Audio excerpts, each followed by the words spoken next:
Hernando, el Perú son dos países, ¿no? Creo que tú mismo lo dijiste eso hace un tiempo. El que está insertado en la legalidad, que es el menor, y aquel otro país que está en la extralegalidad, informal, que está por debajo, y es ahí donde está justamente encerrado el misterio del capital, ¿no? Yo quiero hablar cómo hace el país para juntar, congregar esas dos fuerzas y convertirnos en un solo poder, en una sola nación. Que en el fondo el Perú tiene un muy mal sistema legal, que es muy costoso. La gente no entra a la legalidad no porque no quiere. La prueba que quiere es que una enorme cantidad de los peruanos han migrado a las ciudades legales para justamente insertarse en ellas. Y cuando los peruanos migran al exterior, se van a los Estados Unidos, obedecen las leyes. Donde no las obedecen es acá. Y hay razones muy concretas. Por ejemplo, puede tomar para legalizar una pequeña máquina de coser, o en el caso anteriormente, unos 289 días. Formalizar la entrada de una casa a la legalidad puede tomar pues cerca de 1 año o 2 años. Entonces la gente prefiere quedarse afuera de la ley porque para mucha gente eso es un costo que no es fácil de cubrir. La pobreza es la semilla del futuro. Estoy prácticamente citándote, ¿no? En realidad no somos un país pobre, porque en esa pobreza, en ese grupo humano enorme, hay una semilla, porque ellos tienen propiedades, tienen activos, lo que pasa es que no están insertados en la legalidad, en el presupuesto.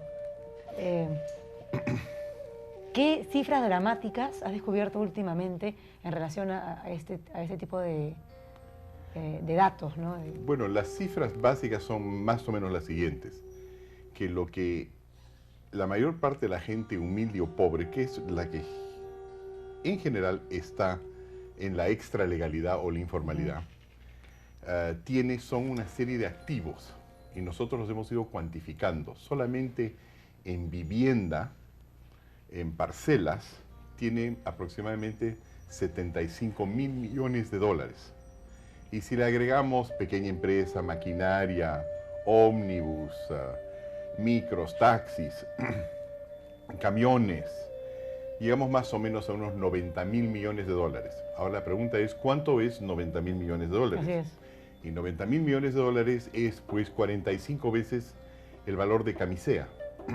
En otras palabras, tenemos mucho más riqueza hecha por los pobres en los últimos 40 años de lo que existe en gas o reservas de petróleo o reservas mineras. Yo podría comparar el movimiento empresarial peruano con el Servinacui, una suerte de matrimonio extralegal que se practica en este país desde siempre. El peruano, a su manera, se casa, solo que no firma papilis. El peruano sí compra y vende, solo que no firma papilis. Claro, justamente porque el peruano no firma papilis, sabe bien cómo coimear, extorsionar, usurar, estafar. La ignorancia del pobre, en realidad, no es tan grande como la torpeza del sistema. De Soto captó desde el otro sendero, su primer libro publicado en medio de la ola de sangre de Sendero Luminoso, que el país no estaba tan devastado como parecía, que había una fuerza emergente que iría ganando terreno, la fuerza del mercado informal. Ahora lo vemos en Los Conos, en Gamarra, en San Miguel y en realidad en cualquier calle o avenida del país. Todo el país está empobrecido por eso. ¿Por qué? Porque sin un buen derecho no puedes hacer nada. En primer lugar, no puedes acumular valor. El valor siempre se acumula en un título. No eres sujeto de crédito de nada. No eres sujeto de crédito. Nadie te va a dar un cosa centavo. que nadie te puede financiar, no puedes conseguir capital. Y al mismo tiempo no te puedes organizar en empresas suficientemente grandes como para ser productivas, técnicamente eficientes. Así es. Pero por otro lado, también es el resultado de la humillación. Y esa sensación de humillación y exclusión es la que aprovecha el terrorismo para hacer sus movidas en el Perú. La gente pobre, en general, es gente humilde y más bien es gente con pocas pretensiones. La prueba de ello es que tú ves que países mucho más pobres que el Perú Haití, Bangladesh, no tienen terrorismo. Defíneme la pobreza. La pobreza es la falta de recursos para atender una serie de necesidades importantes. Por ejemplo, comer bien, por eso hay tanta desnutrición. Es la falta de posibilidades de atenderse médicamente.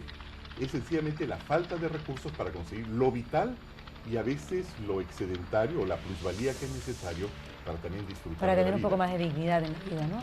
Para vivir Para con vivir, dignidad. sí. Es decir, No para sobrevivir, sino para vivir. ¿Cómo hace un joven en su primera adultez, hijo de diplomáticos que ha estudiado afuera, que ha vivido afuera, para tener la sensibilidad tan exacerbada y poder mirar hacia adentro y analizar aquella otra vida, aquel otro mundo, que significa el mundo informal y pobre y a veces hasta miserable del país, y poder adentrarse y comprender el sistema sin haberlo vivido, sino desde fuera? ¿Cómo uno logra esa sensibilidad? ¿De algún lado la recibiste? ¿Un padre, una madre?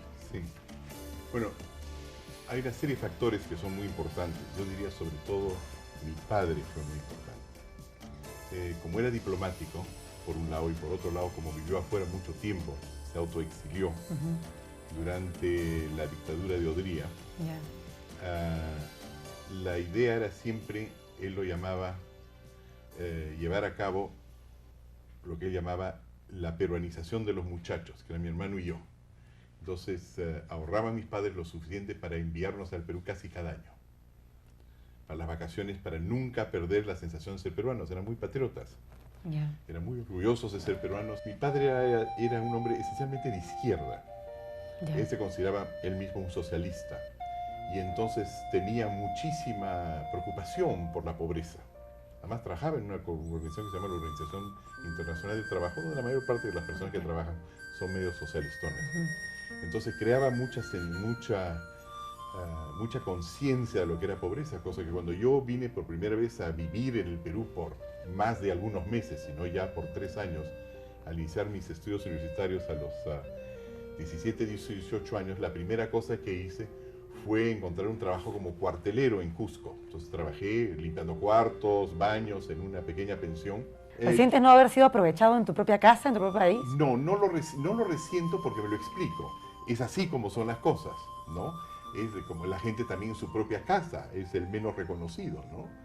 Yo les pregunto a la gente, por favor, por ejemplo, cuando estoy con mi familia, tengan un poquito más de consideración, que aquí está trabajando una persona con ideas muy importantes, les importa 3 cocinas, ¿no? Sí, que es un boomerang.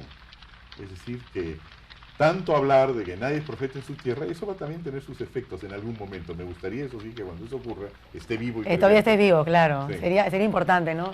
Sí, puedes aprovechar vivo. Claro. ¿Qué haría yo si tuviera capital? ¿Qué haría yo si tuviera capital? Si yo tuviera un capital... ¿Saben cuál es el misterio detrás del éxito de Hernando de Soto? Muy simple. Él utiliza un mecanismo poco común en los Homo sapiens, el sentido común. Así, blandiendo la lógica, cual arma contra la mediocritis viral, De Soto logra hacerle entender al hindú, al haitiano, al egipcio y al peruano que no es tan pobre como cree, pues vende, compra, trabaja, produce, construye y es propietario. Pero aquí viene la madre del cordero, pues ese pobre será propietario, pero no podrá demostrar que es propietario. Y la máquina de coser, el tico, el terrenito, la combi, la vaca o las gallinas son activos fantasma, capital muerto, como él mismo lo llama. De Soto insiste en que seremos pobres mientras hayan empresarios excluidos del aparato formal, pues papelito manda y papelito no hay. Huiflas, muy cara la formalidad, muy torpe la ley. En las ventanillas, mucha cola, coima y corazón roto. En pocas palabras, el sistema tiene que sincerarse. Después de todos estos años de haber convivido con el peruano en diferentes zonas del país, es un país megadiverso en todo sentido, ¿qué reflexión puedes elaborar sobre el peruano, como la esencia del peruano como hombre, ¿no? Como mujer, como hombre, como persona? La mayor parte de los peruanos, ese 70%, no es un proletariado. En su mayoría, en su parte importante, son empresas y son empresarios. Y son empresarios que hoy día mismo están construyendo 7 de cada 10 casas. Y están manejando 8 de cada 10 taxis. Es decir, los peruanos son bien empresariales.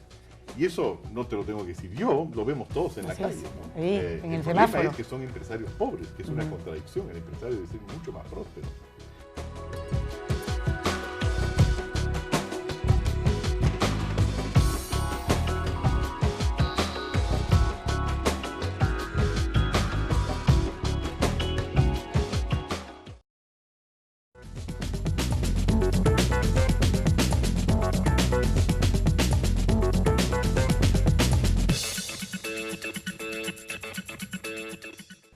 Vamos a retroceder en el tiempo al 85, 86. El otro sendero, yo supongo que escogiste hasta el término sendero para de allí de frente atacar las bases de Sendero Luminoso, ¿no? Ya con la misma palabra.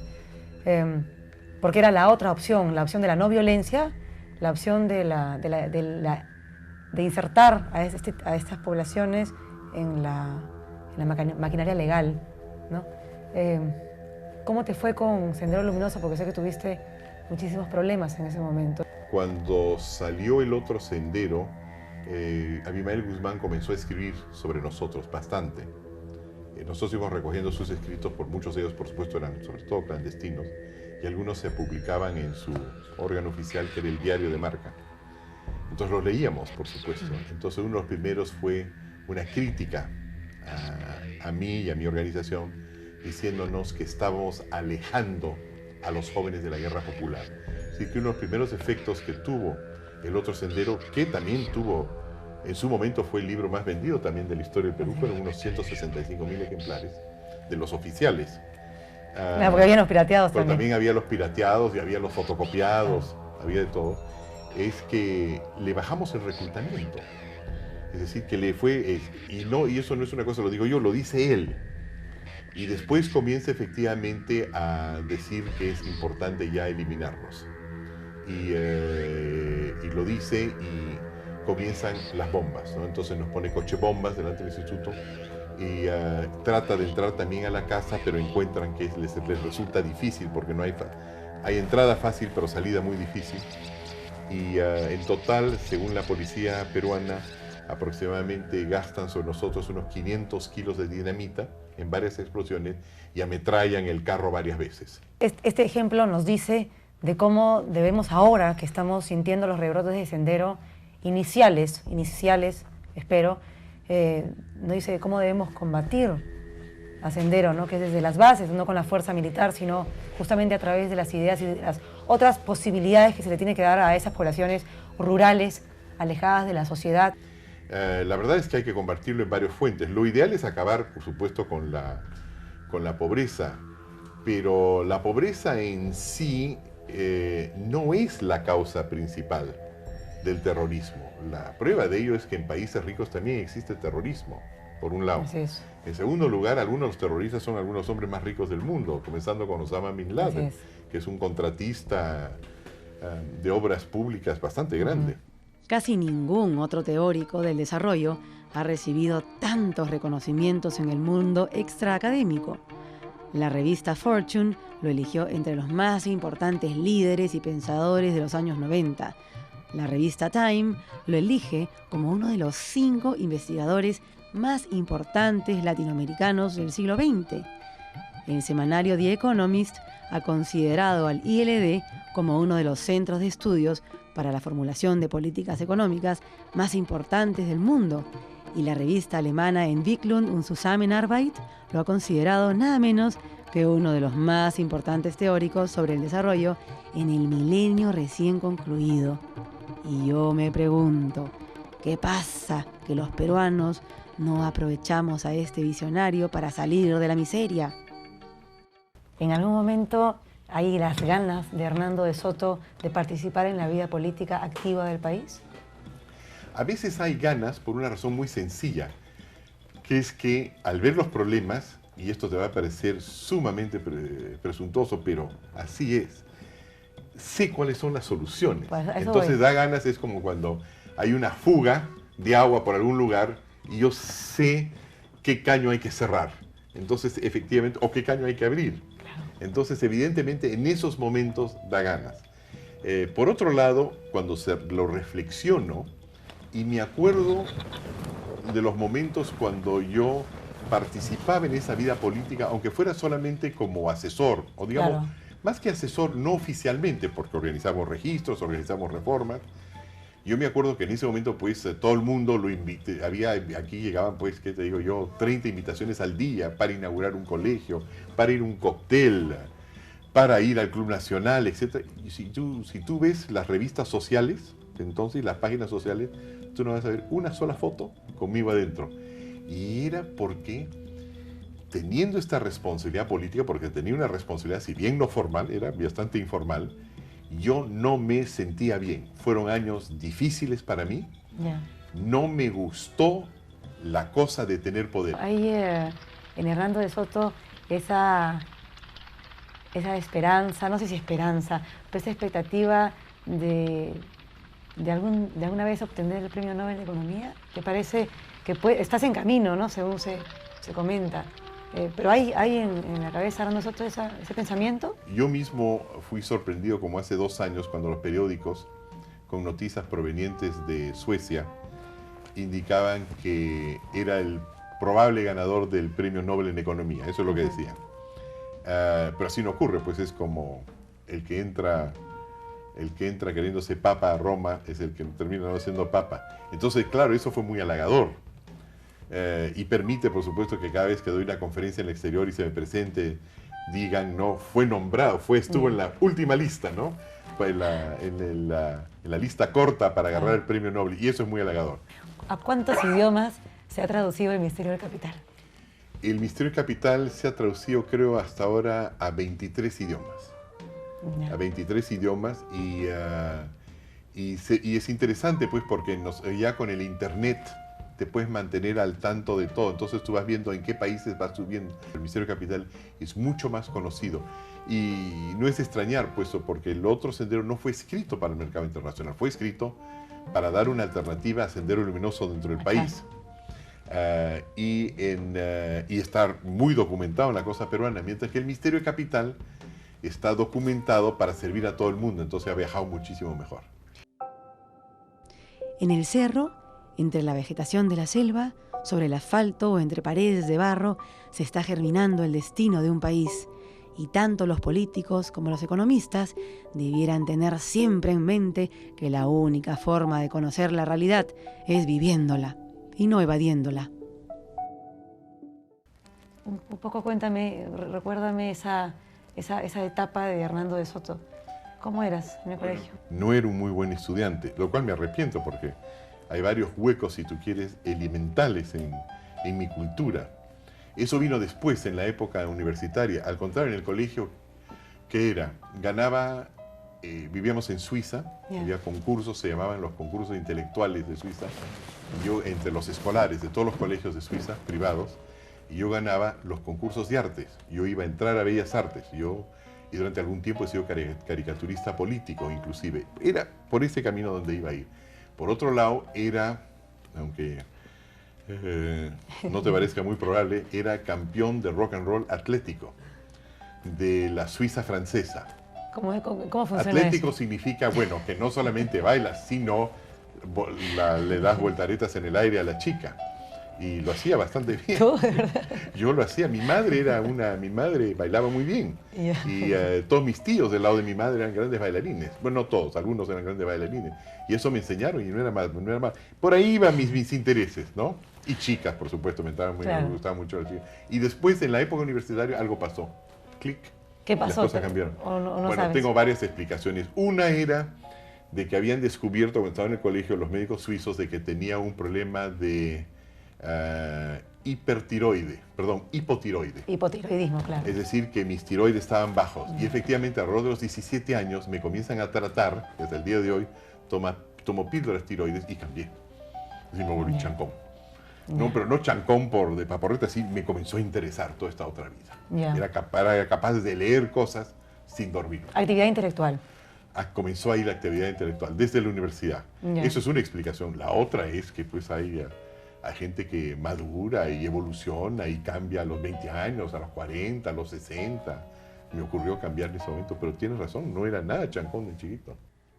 Después de esta conversación con Hernando de Soto, me pregunto por qué el peruano sigue mirando hacia afuera en vez de mirar hacia adentro para poder solucionar sus problemas.